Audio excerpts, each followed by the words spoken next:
Hi, and welcome to this week's edition of Municipal Monday, where AML takes a look at issues that are impacting local government. And specifically, we're usually focused on the legislative session here in Juneau, and this takes the place of an in-person meeting that AML members otherwise would have had. This week, for as much as I'm thinking about House Finance Committee substitute on the operating budget and the impacts and good impacts, positive outcomes, hopefully from that effort, I'm also thinking about kind of what else is out there. Public education is always on my short list of things to be paying attention to, mostly because the majority of school districts in Alaska are municipal. Municipal school districts account for the majority of Alaska's public education. Municipalities own the majority of schools and maintain, have some responsibility for construction and maintenance of those schools. And all of that, falls under local governments as political subdivisions of the state. And following through on the state's constitutional obligation to maintain a system of public education. But there's a few things out there that struck me over the last few weeks, really, as it relates to education. One, the House last week early funded and forward funded education. So not only made an effort to get funds out to, or at least notify school districts of what their funding for FY22 will be, well before the school district is mandated to provide pink slips to teachers. It also looks forward at FY23 and funds at the current BSA, what that budget should look like. But that mandated pink slips, and I can't profess to know everything about it, is interesting because it makes me think of all the other unfunded mandates for school districts. And I know when we looked at this, we found roughly 58 unfunded mandates where the legislature, the state, is requiring of school districts any number of, 58 different requirements. And it really runs the gamut. Anything from suicide awareness and prevention training to teen dating violence and abuse awareness, crisis response training, textbook selection, school recognition awards, part-time enrollment policy, gifted children programs, developmental profile reports, 6-year capital plan. And the capital plan is interesting because on average, the legislature only funds 8% of school construction and major maintenance grants. And so every year, school districts go through this process of identifying their capital needs, only to really fall short when it comes to state funding thereof. So I think it's interesting to think about who's paying for these unfunded mandates. To some extent, it's students. The less that's available for instruction and is going to meeting the requirements of the state, the less that's going to instruction. And there's also a mandate about what instruction level should look like. It also means that where there's a local requirement for funding of education, it could be that the local government is actually picking up the difference there.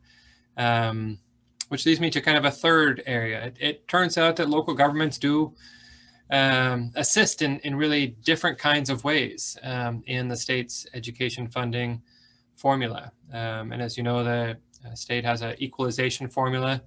So it has its kind of standard BSA-based student allocation. And then for overall state funding, it backs out the local contribution and federal aid. And determines what the state should allocate to school districts. But what happens when there's a decrease in one level of funding or another? Well, in this case, state or federal. We looked at just the difference between FY19 and FY21. and found an average decrease per student, a number there, and then broke out for municipal school districts what's the difference between that average and specific to municipal school districts. And it's about $500 a student is that decrease average for municipal school districts. For REAAs, for regional education attainment areas, that difference is almost $1,000 more per student, $1,500 per student decrease for REAAs compared to $500 decrease in that same time period for municipal school districts. Clearly, where local governments are making a contribution, it's really offsetting the difference when the state or federal government decides to decrease, or is otherwise within its formula, decreases those funds. Finally, I'll just maybe close with this other kind of piece of data that we were glad to see the governor's teacher retention and recruitment working group complete, I think, its work. Released a report recently, and its goal was to kind of identify the root causes, root challenges, root causes of teacher retention and recruitment. And it conducted a survey to a personal importance survey and a solution influence survey, so two different types of survey.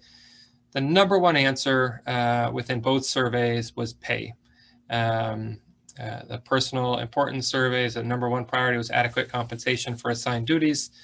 Solution influence survey was competitive salary commensurate with cost of living. Number two was enhanced salary schedule. And the third ranked solution had to do with benefits. So the root cause of teacher recruitment and retention, clearly pay. And yet the report specifically, and I don't know who makes this call, but the report specifically says we will not address pay within this report. We will not provide recommendations. We will not take any suggestions for action. And its note is that although salary topped the survey results, the working group recognizes that Alaska must first address its current fiscal solution. And I guess for me, when I look at that, it means that instead of helping contribute to a state addressing its fiscal solution and getting back on track, including to pay teachers adequately or differently, or to somehow encourage teacher recruitment and retention, it automatically took that step off the table.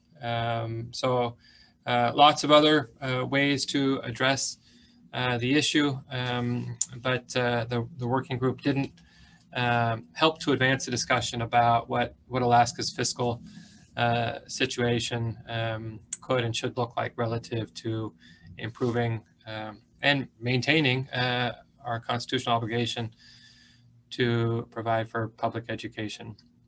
So I know that's a lot and it's all over the place, but it makes me think about just the system that we're still working within, and we'll race to work through this year's budget issues. We'll race to figure out how to maximize and effectively utilize the American Rescue Plan funding, the federal relief.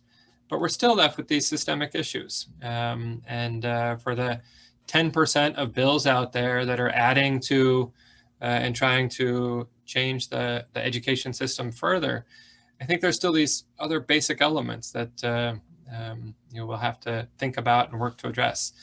And maybe adding on requirements to school districts isn't the answer. Maybe it's removing some of those 57 unfunded mandates. And freeing up teacher time to spend on instruction. But I don't know. I think it's worth an effort to look deeper into. And for municipal school districts and for local governments that fund them, I think there's a direct tie-in to working together towards solutions. Thank you for joining us for this week's Municipal Monday, where we try to let local governments in Alaska know about what's going on here in Juneau, what's out there as it relates to local governments, and how together we can all stay informed and take action on issues that are important to us. Thank you.